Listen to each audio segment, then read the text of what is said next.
Hello. I'm Pershin, Lustre core developer in Lustre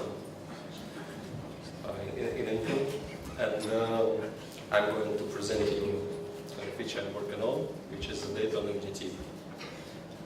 Actually, this project was started 2 years ago and was funded by OpenSFS, the solution architecture and design. I had a presentation at Lustre user group about it. After some time, we decided to start implementation at Intel for this feature, and now I'm ready to share some details with you. Let's start. So, first of all, what's the problem with small file performance in Lustre? I'd say that initially Lustre itself was designed to show the best with large file, and the key here is striping. So, when we stripe big amount of data across many OSTs, we provide just parallel access to all channels of data and can read it at once. But for small files, it doesn't work because each small file consumes just one stripe, so it's placed on a single OST server. And it works basically like just ordinary network file system, but even worse, because instead of one server, it should work with two servers, MDT and OST. So basically it says that a small file needs just more PCs per megabyte than a large file. This slide shows more details about differences between large files, access pattern, and small files. So, for large files, it's mostly streaming I/O for data which is stranded across many OSTs, so we have parallel access. We have less latency sensitive access, and it works well with RAID 6 or RAID 5. But for small files, it's very different. It consumes only a single OST, so no parallel access, no read ahead mostly because all data is read at once, more seeking to access data, and works well with RAID 1+0, and basically it's NFS-like. So even from this table we can say that even hardware requirements for large files and small files are quite different, and it's almost impossible to combine them in one hardware. So,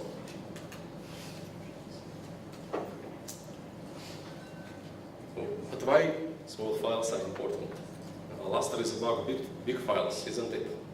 The answer is no. Yes and no. So you must heard about Pareto principle, which is about so-called 80-20 rule.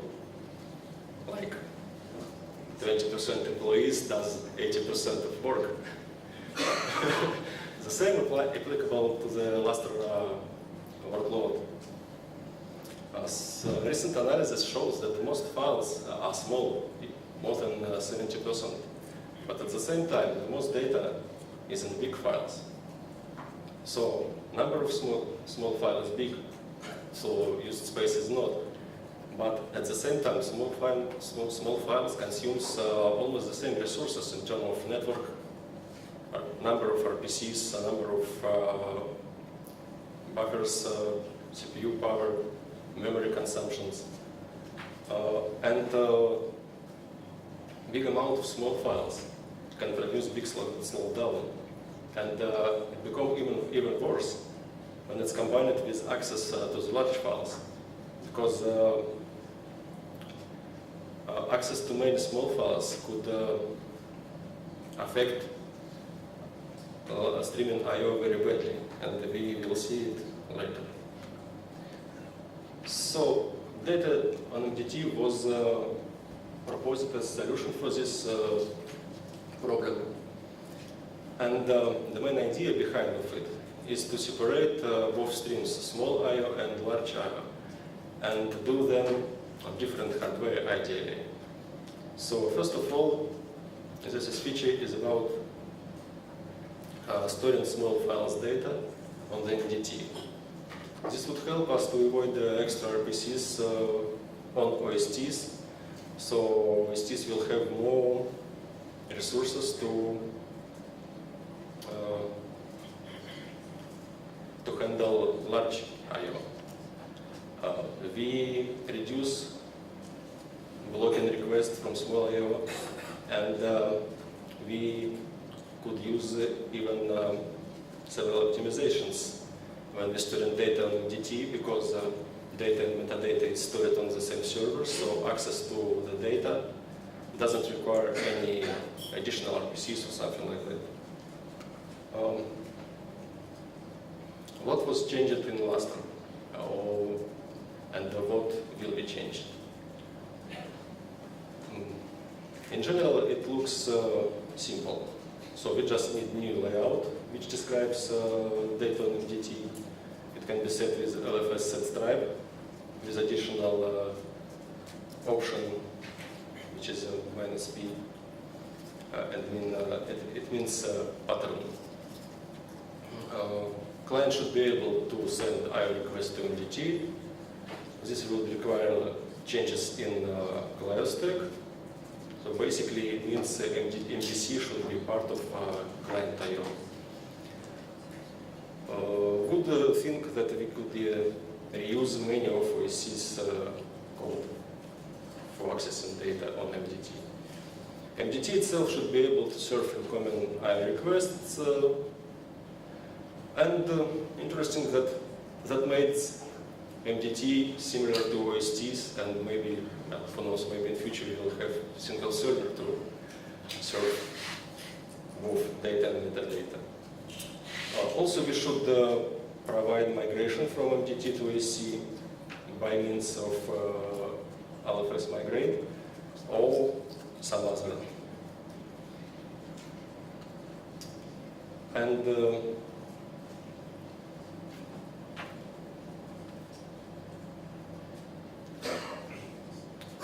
the question here is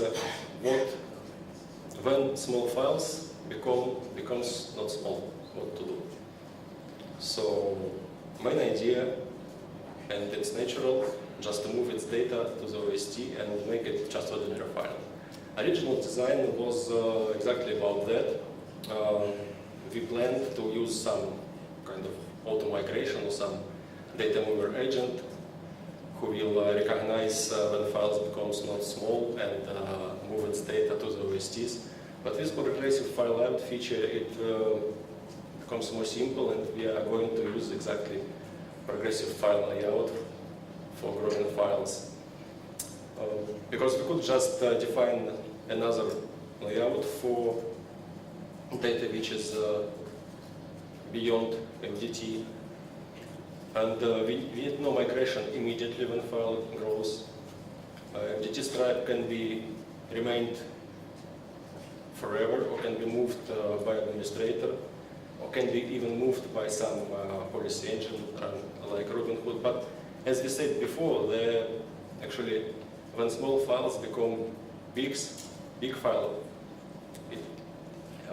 as we said before, the big files consumes only less than it's less than 10% of files. So that means even if we keep data on MDT forever, the amount of this data is about 10% of all other data. And I mean, we will have no big benefits from moving all data from MDT for big files, because it's a very small amount of data. What's done now, and what will be done later? So current prototype was developed based on Lustre 2.7, and I'm working currently on porting it to the master branch. It will be available shortly for project testing and reviews. It's worth to say that type of logs to cover data on MDT, it's different. It's not instant log, it's IVT logs. And some optimization were done already. It's locket open, glimpse hit, and read and open. We will discuss it in the next slides. Migration between servers will be possible with LFS migrate manually, and progressive file layout will be used to grow files when they become large. It's not done yet. It's terms of future work. So about optimizations, since we have data on MDT, we could we could have benefits from it. And first idea was to avoid extra glimpses request from client. So now MDT returns size attribute always to the client, and if this attribute needs a glimpse, this glimpse is done by MDT itself before the result will be returned to the client. This reduces the amount of RPCs. Next feature is quite simple. When we open files, we could return immediately IO log and save also extra RPC. But this feature is very important because it opens way to other features like read and open and read and start. This means that for small files, it's possible to return amount of data immediately at open. Of course, if we returns IO log. Basically, we have a very big reply buffer because it should include all possible extended attribute. But interesting that for data on MDT, this extended attribute is small, and we could use this unused amount of space to return data back to the client immediately at open. So it works like read a hit for small files. Just several diagrams showing how this optimizations works and where these benefits come. So this is glimpse a hit. You can see that instead of 2 or 3 RPCs with ordinary file, we have 1 RPC less with the data on MDT file.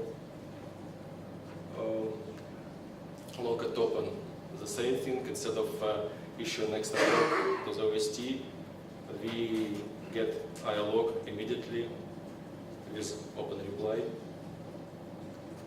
And read on open even more interesting because instead of many exchanges between client and OST, we just return IO log and data immediately at open.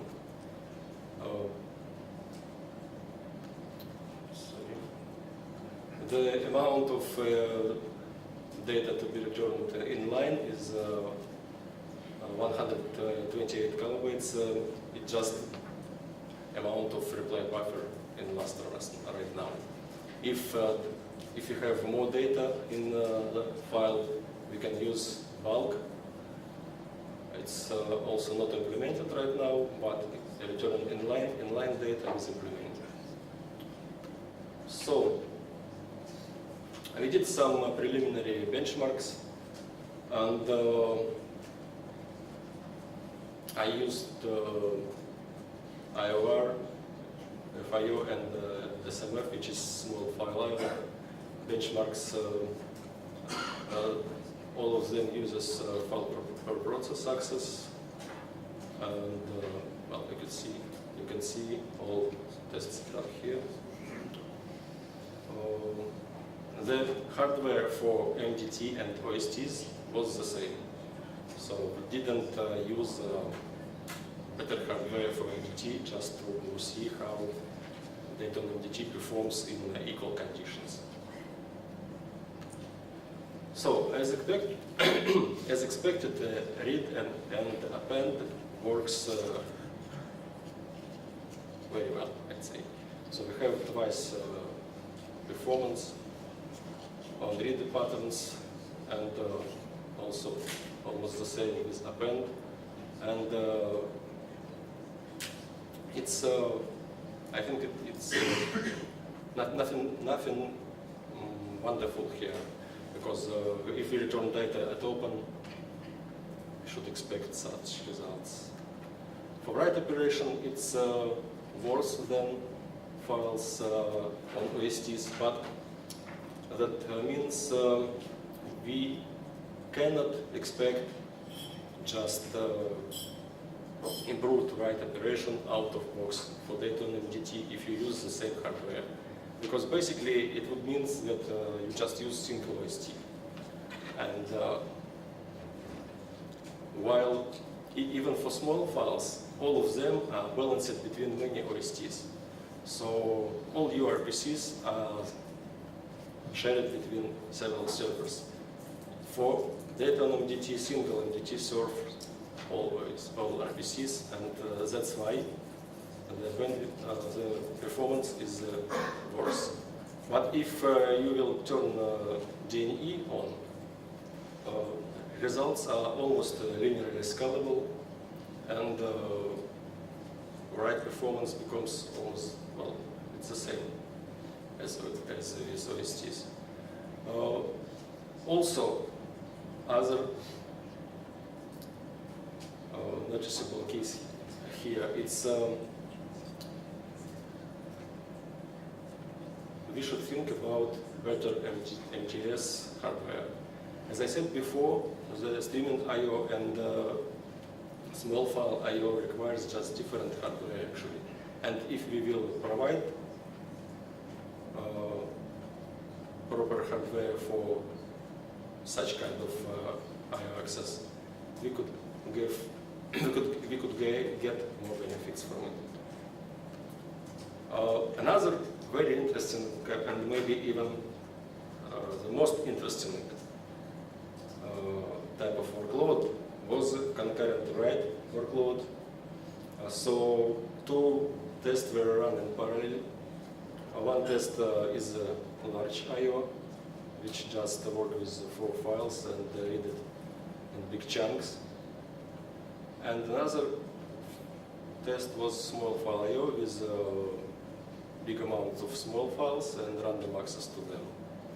And it shows very clearly that if you have small file I/O and large file I/O on the same server, then bandwidth of large file I/O drops to the level of small file I/O, and latency becomes even worse. At the same time, with data on MDT, the large file I/O is showing its best with a very small latency. And I think it's a very noticeable thing, because you can see that, well, next slide will show it much better. So for large, even if we have comparable small file I/O, the large file I/O separated from random access from small files becomes 2 magnitudes better than it shows in concurrent access. It happens because small random I/O affects your streaming bandwidth, because it just interferes with it, and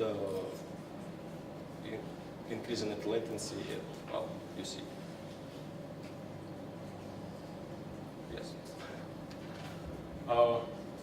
From all these slides, we could say that data on MDT feature would require some changes in MDS role. So basically, it means that MDT needs more space to store small files data. MDS should handle bigger PC pressures, so it would require more memory and better CPU probably. Yes. It makes sense to use faster storage for at least RAID 1.0 or better SSD. It makes sense to use DNE setup to scale data on MDT write performance. And even for existing setup, MDT can be, capacity of MDT can be increased by additional DNE servers.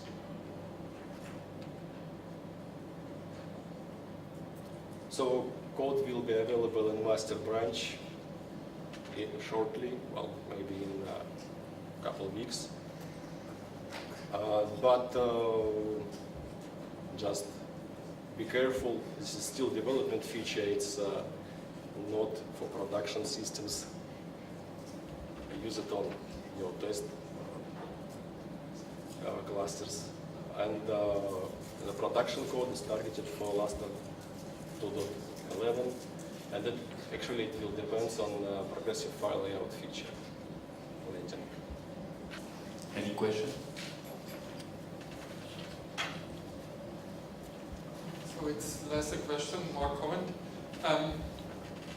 As you said, we need other MDS storage with this feature, and you also said that we need Robin Hood maybe, or it makes more sense to have Robin Hood.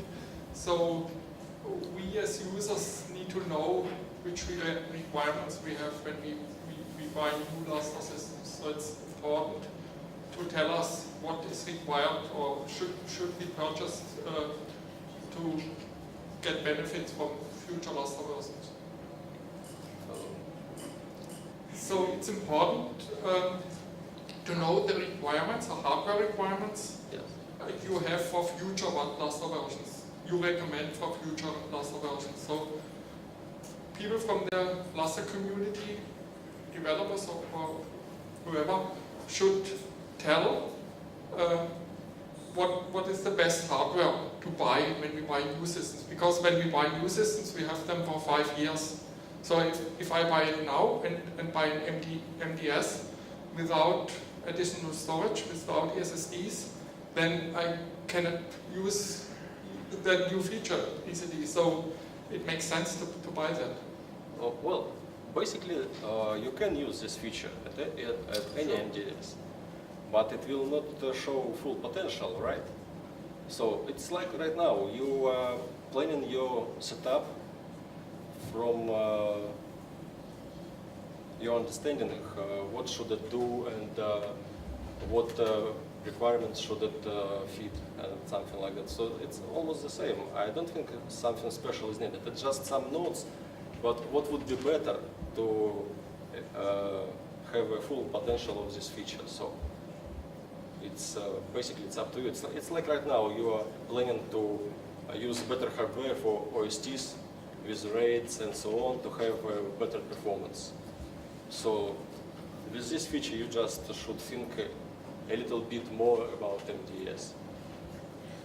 Did you have plan make a feature take file contents on open more generic, like add this feature to the OSS apps? When we send and extend log and query, may take a part of file contents with this. It will be solve a problem with non-aligned reads. Well, you know, it makes no sense to return part of data, because anyway you will need next part of data, previous one. Yes. So it makes sense only to return all data at once, or maybe last page for a band, right? But if you return some amount of data, they may be help to start read ahead the code. They don't stay in waiting while synchronized read will be executed. I mean about unaligned write as example. They say log and query need to stay in waiting page from OST on next PCs before modification will apply. Well, I see, but answer on your question is no. We are not going to do that in terms, at least, of this project. I don't understand, because it will be show a very few change. Just make this generic feature like not all taking Well, EU IP. yes, It's validated as part of lock and query process. Yes, maybe, but I mean, in the context of this project, it's not planned. But a separate feature could be reviewed and decided is it worth to do that or not. Because as you said, yes, this mechanism is quite generic, and we could use a reply buffer. I think it was done as part of Unified Target project. As I think that on MDT was part of this Unified Target. Well, unified target was most about request processing, and if you are talking about unified server, which would process both requests for OST and MDT, it's not yet done, and I don't even know will it be done or not. It's just one of possible way to go. Yes, so if we will go that way, yes.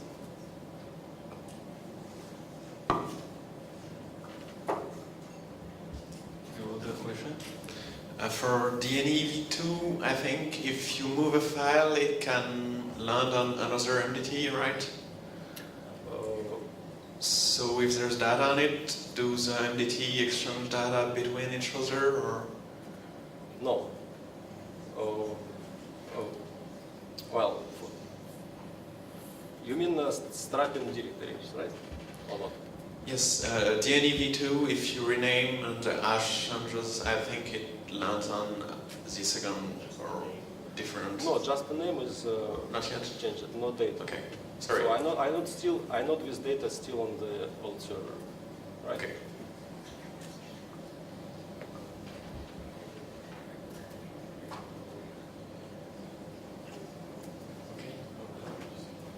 Sorry, just a quick question. You said that this feature depends on progressive file layouts. I could see that depending on the complex layouts. Does it really depend on the progressive file extension to the complex layouts? But it's always composite layouts. Yeah, sorry. No, I don't. I mean, it depends. It depends on the composite file layout, just so that you can, continue writing a file that, yes. I mean, sort of the same, right? But, it doesn't strictly depend on it. It's just that you get an IO error, or EF big or something like that as soon as you started writing if it's too big, right? And so, if you knew all of your files were small, you could live without that. It's just that, most people aren't going to like that. Right. Thanks.